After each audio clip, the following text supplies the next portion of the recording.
You know what's strange?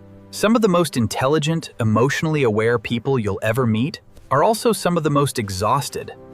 Not from doing too much, but from thinking too much. They replay conversations that ended hours ago.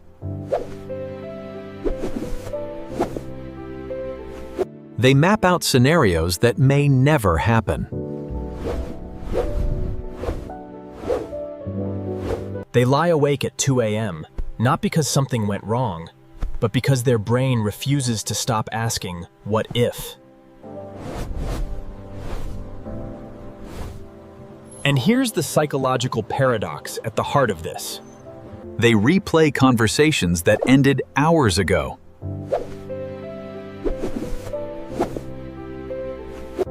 Today, we're going to explore the psychology of people who think too much. What's actually happening in their brain, why it develops, and what it really means about who they are. Let's start with what researchers actually call this pattern. Psychologists refer to it as maladaptive rumination, a tendency for the mind to circle back to the same thought loops repeatedly. Especially around uncertainty, past events, or social situations. Here we see an abstract representation of the core concepts. The interplay of these shapes illustrates the flow and structure of the entire system. In many cases, they're doing so because their brain is exceptionally good at pattern recognition. It's always scanning, always processing, always looking for meaning. The problem isn't the intelligence, it's that the system never gets a signal to stop. Neurologically, this comes down to a structure you've probably heard of, the prefrontal cortex. This is the part of your brain responsible for planning, analysis, and self-reflection. In overthinkers, this region tends to stay highly active, even during downtime. Meanwhile, the default mode network, which is the brain's background processing system, keeps generating internal monologue. The result is a mind that's essentially always online, always auditing, always drafting responses to conversations that haven't happened yet. What's fascinating is that this pattern usually doesn't start in adulthood. For a large number of overthinkers, the habit begins in childhood or adolescence. Often in environments where outcomes felt unpredictable. The young brain learns a very logical survival strategy. Think ahead. Anticipate everything. If you can predict what's coming, maybe you can protect yourself.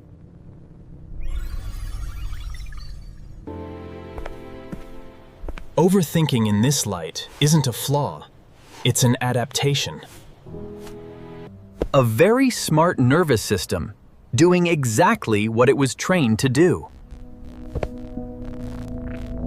Now here's something interesting to pause on. Not all overthinking looks the same. Psychologists generally identify two distinct types. The first is reflective rumination, where the person turns inward to understand themselves.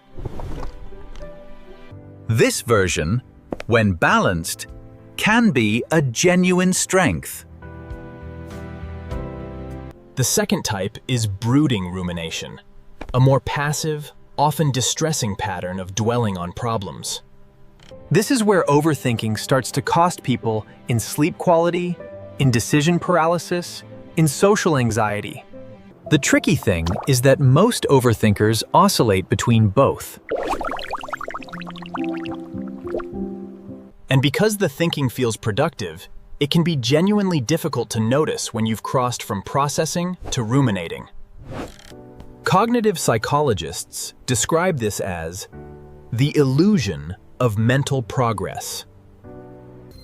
And this is where dopamine becomes part of the picture.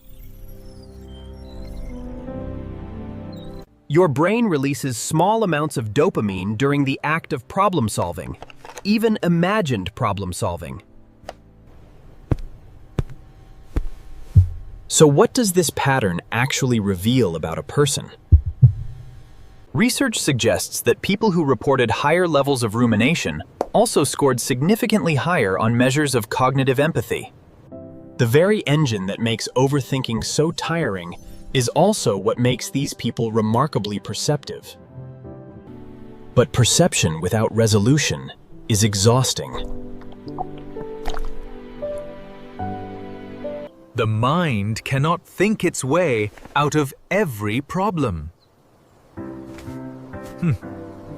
Therapists who work with chronic overthinkers often focus not on stopping the thoughts, but on changing the relationship to them. And sometimes, that understanding is exactly where it begins.